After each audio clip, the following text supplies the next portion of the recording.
നാഗാലാൻഡിൽ നിന്ന് മേഘാലയയിലോട്ട് ലിഫ്റ്റ് അടിക്കായിരുന്നു. അപ്പോൾ കുറച്ച് കഴിഞ്ഞിട്ട് ഇപ്പോൾ ഷോർട്ട് കട്ട് എടുക്കാൻ വേണ്ടി ഞാൻ വേറെ വഴിക്ക് ലിഫ്റ്റ് അടിക്കായിരുന്നു, ഹൈവേ കൂടെ പോകാതെ.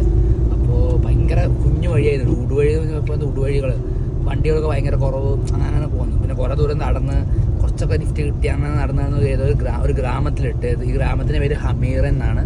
അപ്പോൾ ഇവിടുന്ന് വണ്ടിയിട്ട് ഭയങ്കര പാടാണ്. അപ്പോൾ ഈ പയ്യനെ കണ്ട്, പയ്യ ആക്കാനാ My name is Vikash. Hello. പുള്ളി യോ which tribe member? I'm from Karbi community. അപ്പോൾ പുള്ളി ഇവിടെ ഒരു കർബി എന്ന് പറഞ്ഞാൽ basically Assamese. ആസാമിൽ കുറേ ലാംഗ്വേജസും കുറേ ട്രൈബുകളൊക്കെ ഉണ്ട്. അതിലൊരു ട്രൈബാണ് കർബി. ഇവരുടെ ലാംഗ്വേജ് എന്ന് പറയുന്നതും കർബിയാണ്. പക്ഷെ പുള്ളിക്ക് ഇംഗ്ലീഷും ഹിന്ദിയും കർബി നല്ല ലാംഗ്വേജസ് അറിയാം. അതുപോലെ തന്നെ ആസാമിൽ ഏകദേശം 36 ലാംഗ്വേജസ്, റൈറ്റ്? 36 plus. ആസാമിൽ മൊത്തം 36+ ലാംഗ്വേജസ് ഉണ്ട് ഈ ആസാമിൽ. അതുപോലെ തന്നെ പുള്ളിക്ക് ഫുഡൊക്കെ മേടിച്ച് തന്നാൽ അടിപൊളി ചോറും ചിക്കൻ കറിയും പപ്പടം ഒക്കെ മേടിച്ച് തന്നു. ഇപ്പോൾ ഇങ്ങനെ ടിക്കറ്റ് കിട്ടിയോണ്ട് ഇങ്ങനെ പോയിക്കൊണ്ടിരിക്കുക.